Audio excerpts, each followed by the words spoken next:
तो बीएलओ 17 अगस्त तक अब सर्वे करेंगे। एक बार फिर से जो समय सीमा है वो एसआईआर की बढ़ा दी गई है, यानी कि जो सर्वे ड्यूरेशन है उसे बढ़ा दिया गया।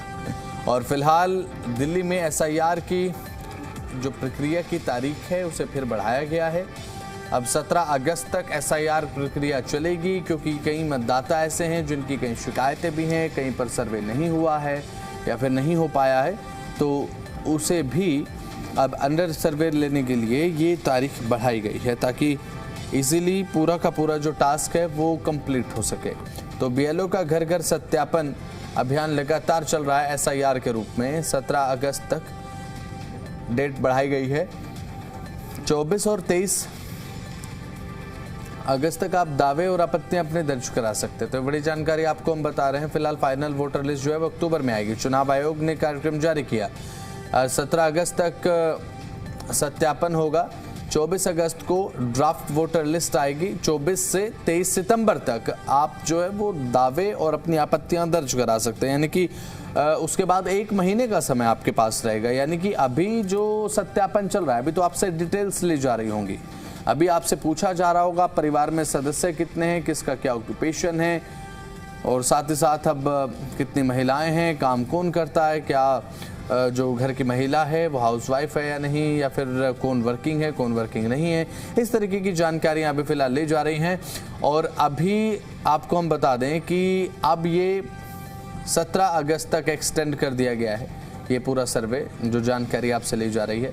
और उसके बाद 23 सितंबर तक, यानी कि 24 अगस्त से 23 सितंबर तक आपत्ति और दावे आप दर्ज करा सकते हैं। 24 अगस्त को ड्राफ्ट वोटर लिस्ट आ जाएगी और उसके बाद उसमें आपको अगर कोई खामी लगती है, आपके घर में अगर किसी मेंबर का वोट बनना है वो नहीं बना है, या फिर गलत किसी का वोट गलती से कट गया है, या फिर कोई चेंजमेंट आप चाहते हैं, या फिर किसी सदस्य का वोट ही आपको नहीं मिल रहा, देखने में कि परिवार के सदस्य हैं 5 वोट केवल यहाँ पर दिखाई दे रहे हैं, 4 अगर 5 वोट हैं तो 5 होने चाहिए। अगर आपकी कोई आपत्ति है, आप चाहते हैं कि कुछ चेंजमेंट उसमें हो, तो आप 24 अगस्त से 23 सितंबर तक दावे और आपत्ति दे सकते हैं। 27 अक्टूबर को अंतिम मतदाता सूची आ जाएगी, उसके बाद आप दावे और आपत्ति नहीं दे सकते, उसे फाइनल माना जाएगा। सभी अधिकारियों को निर्देश जारी कर दिए गए।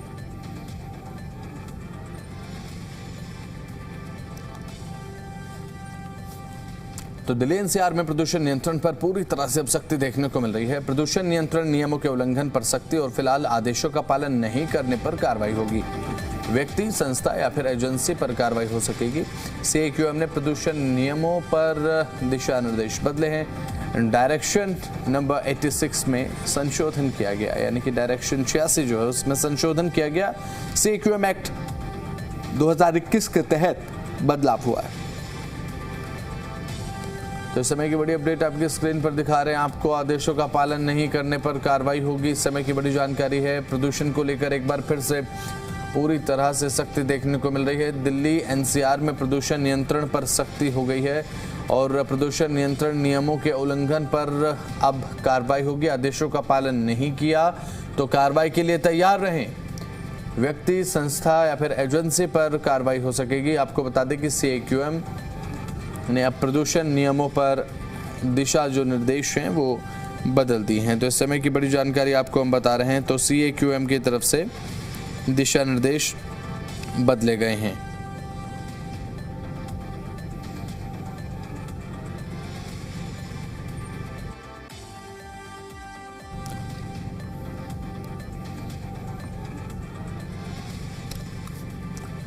तो चलिए इसी के साथ खबरों में आगे बढ़ते हैं। दिल्ली सचिवालय में टीबी मुक्त भारत अभियान को लेकर वर्कशॉप का आयोजन किया गया। मुख्यमंत्री रेखा गुप्ता, स्वास्थ्य मंत्री डॉक्टर पंकज सिंह समेत बीजेपी विधायक और पार्षद इसमें शामिल हुए। टीबी मरीजों की पहचान, उपचार और लोगों को जागरूक करने में सक्रिय भूमिका निभाने की अपील की गई। मुख्यमंत्री ने कहा कि कोरोना और पोलियो की तरह टीबी के खिलाफ भी सामूहिक प्रयास से अब जीत हासिल की जा सकती है। उन्होंने कहा कि टीबी मरीजों को अपनाने और साथ ही साथ उनका सहयोग करने की जरूरत है। सरकार और जनप्रतिनिधियों के समन्वय से टीबी मुक्त दिल्ली अभियान को आगे बढ़ाया जाएगा।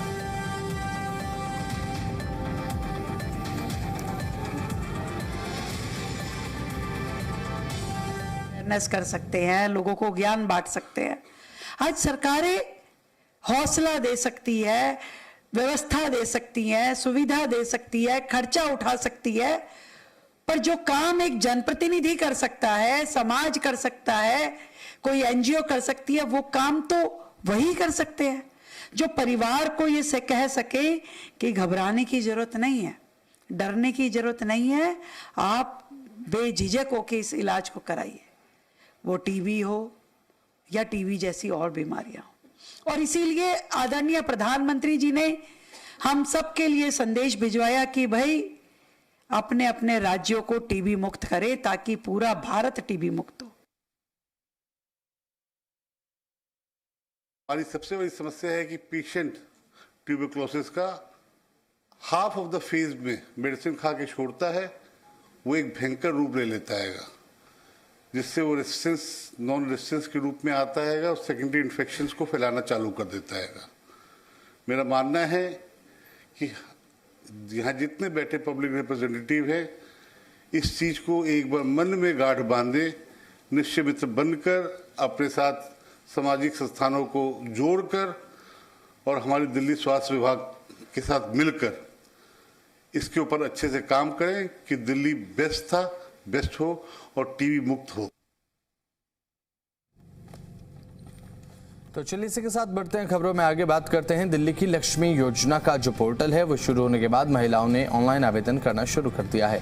योजना के तहत पात्र 21 से 60 साल की महिलाओं को हर महीने अब 2500 रुपए की आर्थिक सहायता देने का प्रावधान है। आवेदन के बाद अब क्षेत्रीय विधायक या फिर सांसद के हस्ताक्षर की अनिवार्यता को लेकर विवाद शुरू हो गया। मंगलवार को तुगलकाबाद से आम आदमी पार्टी के विधायक सहीराम पहलवान के कार्यालय में बड़ी संख्या में महिला फॉर्म लेकर पहुंची साइन कराने के लिए। विधायक ने हस्ताक्षर करते हुए बीजेपी सरकार पर निशाना साधा और कहा योजना की शर्तें इतनी कठिन है कि बहुत कम महिलाएं इसका लाभ ले पाएंगी।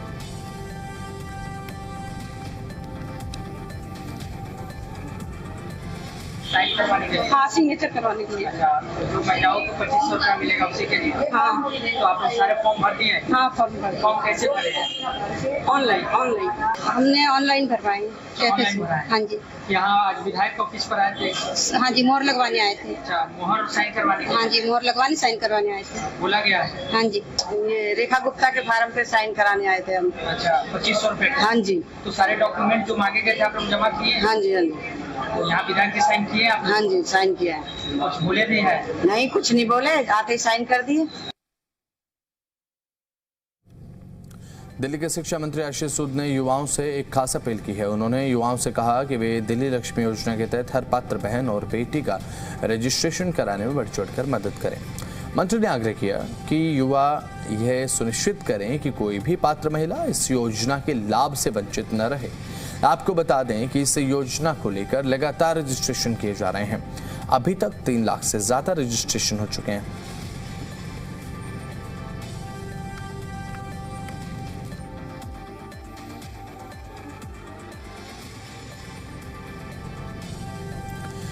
तो यहाँ पर दिल्ली लक्ष्मी योजना में सहयोग की अपील की है सभी से। शिक्षा मंत्री की युवाओं से अपील कि कोई भी पात्र महिला छूटने न पाए।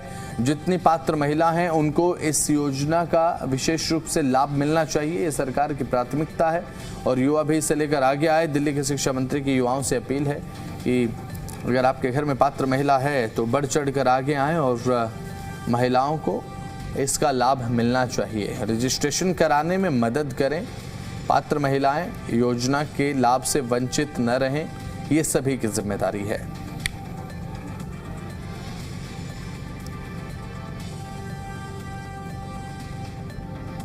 तो रजिस्ट्रेशन कराने में मदद करें युवा, ये कहते नजर आए हैं कैबिनेट मंत्री। और शिक्षा मंत्री की तरफ से युवाओं से अपील भी की गई है कि अभी जिस तरीके से दिल्ली लक्ष्मी योजना को शुरू कर दिया गया है तो रजिस्ट्रेशन महिलाएं करवा रही हैं, कई महिलाओं को दिक्कत भी आती है, तो युवा इसमें सहयोग करें। सरकार ने 21 वर्ष से 60 वर्ष की सभी माताओं, बहनों और बेटियों के लिए 2500 रुपये प्रति माह उनके बैंक खाते में देने का निर्णय किया है। और इसे पारदर्शी रखने के लिए, इसे ट्रांसपेरेंट रखने के लिए इसका रजिस्ट्रेशन किया जा रहा है। आप सभी इस रजिस्ट्रेशन को कराने के लिए जनकपुरी विधानसभा में मेरे तीनों कार्यालय A3/2 जनकपुरी पर, उत्तम नगर में हिमालय सागर के सामने और महावीर एनक्लेव में इतवार बाजार रोड B ब्लॉक के पास आप सभी रजिस्ट्रेशन करा सकते। अब E20 बहुत ज्यादा बड़ा मुद्दा बना रहे हैं अरविंद केजरीवाल। E20 ईंधन के खिलाफ आम आदमी पार्टी ने मोर्चा खोल दिया, जैसा कि अभी मैंने आपको बताया। आम आदमी पार्टी के राष्ट्रीय संयोजक अरविंद केजरीवाल और दिल्ली के पूर्व सीएम अरविंद केजरीवाल अब E20 को लेकर सेंट्रलाइज हो गए हैं। अब E20 ईंधन नीति के विरोध में प्रधानमंत्री आवास तक मार्च निकाला, हालांकि दिल्ली पुलिस ने उन्हें फिरोज शाह रोड पर रोक दिया। पुलिस की ओर से रोके जाने के बाद अरविंद केजरीवाल, मनीष सिसोदिया और दूसरे आप नेता सड़क पर बैठे। आम आदमी पार्टी का दावा कि देश भर से E20 के विरोध में 2,30,000 से ज्यादा लोगों की पिटीशन जुटाई गई और केजरीवाल ने कहा कि वो ये चिट्ठियां प्रधानमंत्री को सौंपना चाहते हैं, लेकिन पुलिस ने आगे नहीं जाने दिया। धरने के दौरान केजरीवाल ने E20 नीति का विरोध किया, इसे वापस लेने की मांग की। कहा इस मुद्दे पर बड़ा जन आंदोलन चलाया जाएगा।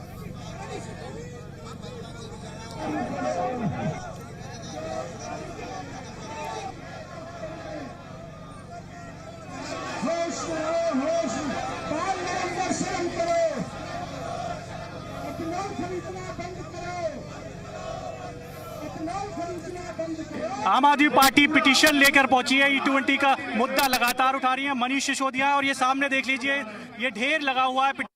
मनीष जी, आप चाह रहे तक पहुंच पाए E20 की जो आवाज है, क्योंकि लगातार आप उठा रहे हैं, आपको रोक लिया गया है। प्रधानमंत्री जी तो लोगों की आवाज सुनना नहीं चाह रहे, घबरा रहे हैं लोगों की आवाज से, क्योंकि सच है प्रधानमंत्री जी ट्रंप के दबाव में इतने सारे लोगों की नहीं, केवल 30 करोड़ लोगों की जिंदगी दाव पे लगा रहे हैं, उनकी मेहनत की कमाई दाव पे लगा रहे हैं। तो आज 2.25 करोड़ लोगों की आवाज यहाँ तक पहुंची है, 30 करोड़ लोगों की भी प्रधानमंत्री तक पहुंचेगी।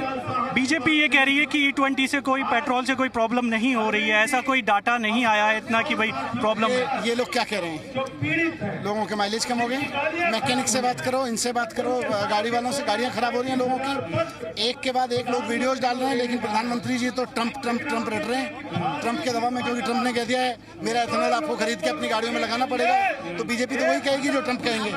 अब अगला स्टेप क्या रहना, क्योंकि आपको जाने तो दिया नहीं गया है, क्या आम आदमी पार्टी का नेक्स्ट स्टेप रहेगा? ये चिट्ठियां प्रधानमंत्री दफ्तर तक तो पहुंचानी है। अरविंद केजरीवाल भी हैं, उनसे कोशिश करेंगे। सर आप लोगों को रोक लिया है, आगे तो जाने नहीं दे रहे।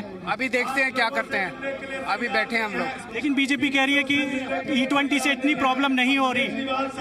आप जनता से पूछ लो, एक सर्वे कर लो जनता का। एक सर्वे हुआ था जिसमें पता चला 67% लोगों की माइलेज कम हो गई है, 45% लोगों की इंजन खराब हो गए। तो बीजेपी पता नहीं कौन सी दुनिया में रहती। सुरक्षा कारणों के चलते इनको जो है यहीं पर रोक लिया है। वीडियो जर्नलिस्ट लेखराज के साथ देवेश कुमार, जी मीडिया, दिल्ली। में जो ऑनलाइन 2,33,000 पिटिशंस लोगों ने साइन की, उन्होंने बताया कि मेरा इंजन खराब है, किसी का एवरेज खराब हो गया, गाड़ी चलते चलते रुक जाती है। तो जो लोगों की समस्याएं हैं ऑनलाइन पिटिशन है। तो ऐसे 2,33,000 अभी 2-3 दिन पहले जो कॉन्स्टिट्यूशन क्लब में अरविंद केजरीवाल जी ने जो प्रोग्राम किया, टाउन हॉल, बड़ा टाउन हॉल किया, नेशनल टाउन हॉल, उसमें तो रिकॉर्ड स्थापित हुआ, 7 लाख से ज़्यादा लोग ऑनलाइन अवेलेबल थे। मकसद साफ है कि हम लोग देश हित में काम कर रहे हैं, क्योंकि भारतीय जनता पार्टी और मोदी जी जो है वो एक तानाशाही रवैये के हिसाब से जैसे E20 लेके आए। आपने क्या रेफरेंडम किया, जनता से पूछा E20 से कितने गाड़ियां खराब हो रही हैं, इंजन सीज हो रही। इवन मेरे घर की गाड़ी, खुद मेरी स्कूटी है, उसकी इंजन सीज हो गई। इससे E20 से आप कह रहे हो? बिल्कुल, अभी पहले से ही चलती थी? बिल्कुल चलती थी, पहले बहुत से चलती थी, और कोई अभी नई गाड़ी है नहीं, पुरानी गाड़ी अच्छी चलती थी। लेकिन मेरे कहने का मतलब यह है कि प्रधानमंत्री जी को सोचना चाहिए कि मतलब आप जनता को क्या सुविधाएं हमें देनी चाहिए। ये उल जुलूल हरकतें करते रहते हैं, छात्रों की इतनी पिटाई है, इनको बस ये शिक्षा विरोधी, महिला विरोधी, किसान विरोधी, हर मुद्दे के विरोधी हैं। इन्हें कोई भी ऐसा मुद्दा नहीं लाना है जो जनता को प्रिय हो। तो वहीं राजधानी दिल्ली के कैबिनेट मंत्री डॉक्टर पंकज सिंह ने आम आदमी पार्टी के राष्ट्रीय संयोजक अरविंद केजरीवाल पर तीखा हमला बोला है। उन्होंने कहा कि केजरीवाल पंजाब में काम न होने पर दिल्ली आते हैं और दिल्ली में पहचान का संकट महसूस होने पर पंजाब चले जाते हैं। जी दिल्ली NCR हरियाणा से खास बातचीत जो कि वो आपको सुनवा देते हैं। हमारे साथ बातचीत के लिए दिल्ली से परिवहन मंत्री पंकज सिंह जी हैं। पंकज जी, सबसे पहले तो हम बात करें, विपक्ष जो है आज जो है पीएम आवास तक मार्च करना चाहता था पर उन्हें रोक दिया गया, तो अरविंद केजरीवाल वहीं पे धरने पे बैठ गए हैं, क्या कहेंगे? देखिए, अरविंद जी को जब पंजाब में कुछ काम नहीं होता तो दिल्ली आ जाते हैं, और जब दिल्ली में लगता है कि यहाँ के लोग उन्हें पहचान नहीं रहे, उनकी बात नहीं सुन रहे, तो पंजाब भाग जाते हैं। तो अरविंद केजरीवाल जी को दिल्ली की जनता हो चाहे भारत की जनता हो, उनको सीरियस लेती नहीं है, इसलिए कोई ना कोई बहाना ढूंढ के वो एक धरना प्रदर्शन करने की कोशिश करते हैं। अरविंद जी, आपको 11 साल दिल्ली ने दिया, आपने दिल्ली के साथ क्या किया, ये दिल्ली की जनता आपसे खुद पूछ रही है। तो अरविंद जी के विषय के बारे में यही कहूँगा कि ऐसे लोग ना काम करते हैं। वो कह रहे हैं हमने पिटीशन साइन कराई है, लोगों की गाड़ियाँ खराब हो रही है, इसको बंद किया जाए। ऐसा है, उनके कहने से चीज़ें सत्य हो जाएं ऐसा नहीं होता है। सरकार अपना काम कर रही है, सरकार को पता है क्या करना है। वो जो कह रहे हैं वो उनको एक बहाना चाहिए कुछ भी करने के लिए, कि पंजाब में क्या हो रहा है उन्हें उसकी चिंता नहीं है। अपोजिशन के नाम पे वो ऐसा काम कर रहे हैं जिसका कोई विषय नहीं है। वो सिर्फ चुनाव के विषयांतर को चेंज करने का उनका तरीका है और कुछ नहीं है। पंजाब की स्थिति क्या है, दिल्ली की स्थिति क्या थी, और अभी भी आप देख रहे हैं हम लोग को कितनी मेहनत करनी पड़ रही है। आपको दिल्ली की जनता और पंजाब की जनता समझ चुकी है, पंजाब में भी आपको इसका सबक देगी, ये पूर्ण विश्वास दिलाता हूँ। शुक्रिया सर हमसे बात करने के लिए। कैमरा पर्सन रंजन के साथ तान्या चुग, जी मीडिया, दिल्ली। तो वहीं E20 पेट्रोल के विरोध में देश भर की टैक्सी यूनियनों ने एक बड़ा आंदोलन शुरू करने की बात कह डाली है, ऐलान कर दिया है। टैक्सी यूनियन के अध्यक्ष संजय सम्राट ने बताया, जंतर मंतर प्रदर्शन की अनुमति नहीं मिलने के बाद आंदोलन की शुरुआत दिल्ली के राजघाट पर महात्मा गांधी को पुष्पांजलि अर्पित कर की जाएगी। उन्होंने दावा किया कि E20 पेट्रोल लागू होने के बाद टैक्सियों की माइलेज घटी है, इंजनों पर एक बुरा असर है और इससे चालक आर्थिक मानसिक परेशानी झेल रहे हैं। अब ऐसे में यूनियन ने कहा है कि आंदोलन पूरी तरह से गांधीवादी और शांतिपूर्ण रहेगा। उनकी प्रमुख मांग है कि E20 के साथ 100% सामान्य पेट्रोल का विकल्प भी उपलब्ध होना चाहिए। सर, हमारा ये एथनॉल जो हमें मिला के दिया जा रहा है, हम इसकी खिलाफत कर रहे हैं। और आज हमारा था आंदोलन वहाँ पे, तो वहाँ पे हमारी कैंसिल कर दी गई परमिशन। तो यहाँ से हम अभी इकट्ठे होके इस पे जा रहे हैं, राजघाट पे जा रहे हैं, और वहाँ हम श्रद्धांजलि दे के गांधीगिरी का मैसेज हम पूरे भारत देश प्रदर्शन कर रहे हैं। सर, हमारे को 100 रुपये का जो है पेट्रोल है उसमें 20% करने का जूस मिला के दे रहे हैं, जिसकी हम खिलाफत कर रहे हैं। और गडकरी साहब से 3 दिन पहले हमारी अच्छी खासी मीटिंग हुई थी, जिसमें वो अपनी बातों पर अड़ गए कि आपको ये एथनॉल वाला पेट्रोल लेना पड़ेगा। तो इस जबरदस्ती के खिलाफ हमें मजबूरी में आंदोलन करना पड़ा। अगर वो हमें एश्योरेंस दे तो हमारा आंदोलन उसी दिन खत्म हो जाता। गडकरी साहब ने हमें स्पेशली बुलाया था। तो वहीं बात अगर करें तो दिल्ली विधानसभा का सत्र अब शुरू होने जा रहा है। अब विधानसभा के सेशन में कई चीजें स्पेशल रहेंगी। जब ये शुरू होगा, कई ऐसे मुद्दे होंगे जो दिल्ली की जनता से जुड़े हैं। ऐसे में राजधानी की बुराड़ी विधानसभा की जनता को उम्मीद है कि इस बार उनके रोजमर्रा के मुद्दे सदन में जोरदार तरीके से उठेंगे। अब शिक्षा, स्वास्थ्य, टूटी सड़कें, आवारा पशु, जल भराव, ट्रैफिक जैसी समस्याएं, तमाम परेशानियां तो रहती हैं और साथ ही जल भराव भी परेशानी है। लोग चाहते हैं कि उनके विधायक उनके मुद्दे सरकार से जवाब मांगे, समाधान सुनिश्चित करें, उनके मुद्दे उठाएं। अब ऐसे में लोगों का कहना है कि सरकारी स्कूल की बात करें तो संख्या बढ़नी चाहिए, नए भवनों के निर्माण होने चाहिए, शिक्षकों की कमी दूर करें ताकि बच्चों का बेहतर भविष्य हो, शिक्षा बेहतर हो। राजधानी दिल्ली में विधानसभा सत्र शुरू होने जा रहा है और ऐसे में दिल्ली के विधानसभाओं में क्या क्या समस्याएं हैं और क्या मुद्दे उठने चाहिए, उस पर जनता की राय क्या है, उनसे जानते हैं। विधानसभा मानसून सत्र शुरू होने वाला है, कौन सी ऐसी मांगे जो उठानी चाहिए और वहाँ तक पहुंची आपको राय? देखिए, सत्र शुरू होगा, सरकार कोई भी आती जाती रहती है।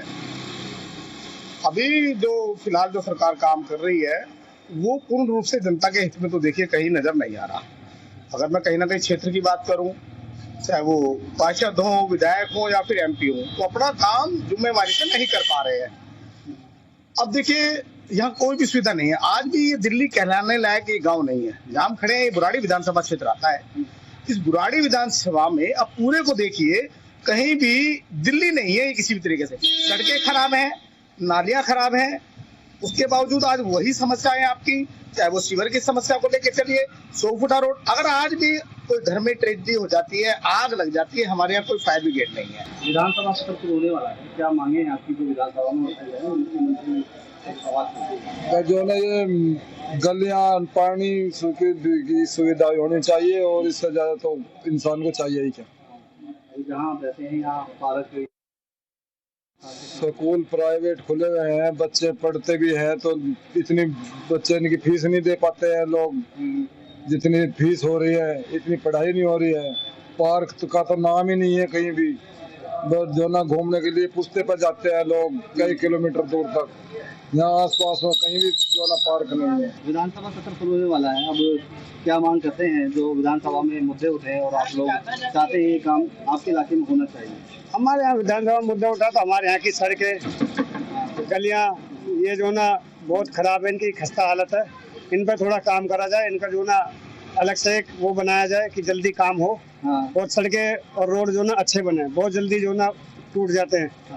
तो हमारी यही मांग है कि जो ना हमारे एरिया में सड़कें, रोड ये अच्छी होनी चाहिए। दिल्ली विधानसभा सत्र में विधायक किन मुद्दों को उठाए उसको लेकर जनता ने बताया कि उनको इलाके में पार्क के साथ में स्वास्थ्य सेवाएं पहले की तरह बेहतर होनी चाहिए और बुराड़ी विधानसभा में जो सड़कें टूटी हुई हैं उनका पुनः निर्माण होना चाहिए और साथ ही जो जनजमाव और तमाम तरह की समस्याएं होती हैं समस्या का समाधान होना चाहिए। विधानसभा सत्र में किस तरीके से इन बातों को विधायक रखेंगे तो देखने वाली बात होगी। जिस तरीके से विधानसभा में लोग मूलभूत सुझाव से परेशान हैं उसको लेकर लगातार विधानसभा में सत्र में मांग उठाने की बात लगातार जनता कर रही है।